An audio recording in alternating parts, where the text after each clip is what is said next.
নতুন coaching staff, পুরাতন নেতা আস্থা এবং সবশেষ অবসর ভেঙে দলে ফেরানো হয় দুই তারকা ক্রিকেটার। বেশ আটঘাট বেঁধে শিরোপা পুনরুদ্ধারের আশায় মার্কিন মূল্যকে পা রেখেছিল সাবেক চ্যাম্পিয়ন পাকিস্তান।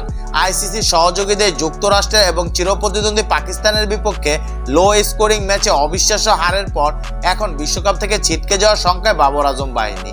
নিজেদের তৃতীয় ম্যাচে কানাডার বিপক্ষে জয়ে যদিও কাগজে কলমে আশা টিকে আছে, তবে সাবেক বিশ্ব চ্যাম্পিয়নদের সুপার 8-এর ভাগ্য নির্ভর করছে অনেক যদি কিন্তুর উপরে।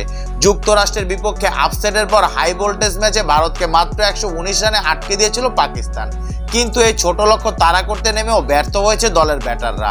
শেষ পর্যন্ত 6 রানের ব্যবধানে হেরে গেছে পাকিস্তান। ভারতের বিপক্ষে হতাশার হারের পর দলে বড়সড় পরিবর্তনের ইঙ্গিত দিয়েছে পিসিবির চেয়ারম্যান মহসিন নাকভি।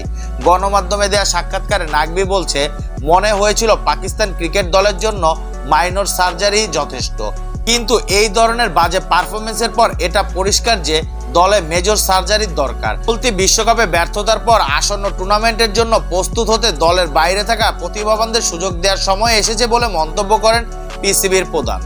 পাকিস্তানের জিও নিউজ সহ একাধিক গণমাধ্যমের প্রতিবেদনের দাবি, বিশ্বকাপের পর দলের অন্তত 6 খেলোয়াড় বাদ পড়তে পারেন। বোর্ড সংশ্লিষ্ট কর্মকর্তা এবং সাবেক ক্রিকেটারদের সঙ্গে মহসিন নাকভি এই বিষয়ে আলোচনা শুরু করেছে বলে খবর। পাকিস্তান ক্রিকেট বোর্ডের একটি সূত্র বিষয়টি নিশ্চিত করেছে বলে জানা গেছে। স্বজনপ্রীতির কারণে যেসব খেলোয়াড়কে দলে নেওয়া হয়েছে, বিশ্বকাপ ব্যর্থতা নিয়ে কঠোর অবস্থানে যেতে চলছে পিসিবি। দলের সিনিয়র ম্যানেজার এবং নির্বাচক প্যানেলের সদস্য ওয়াব রিয়াজের বেশ কয়েকজন খেলোয়াড়ের ওপর কোপটা পড়তে যাচ্ছে বলে খবর। সম্ভাব্য বাদ পড়ার তালিকায় রয়েছে অবসর ভেঙে দলে ফেরা মোহাম্মদ আমির, ইমাদ ওয়াসিম ও ইফতেখার আহমেদ, আজম খান, উসমান খানের মতো ক্রিকেটাররা।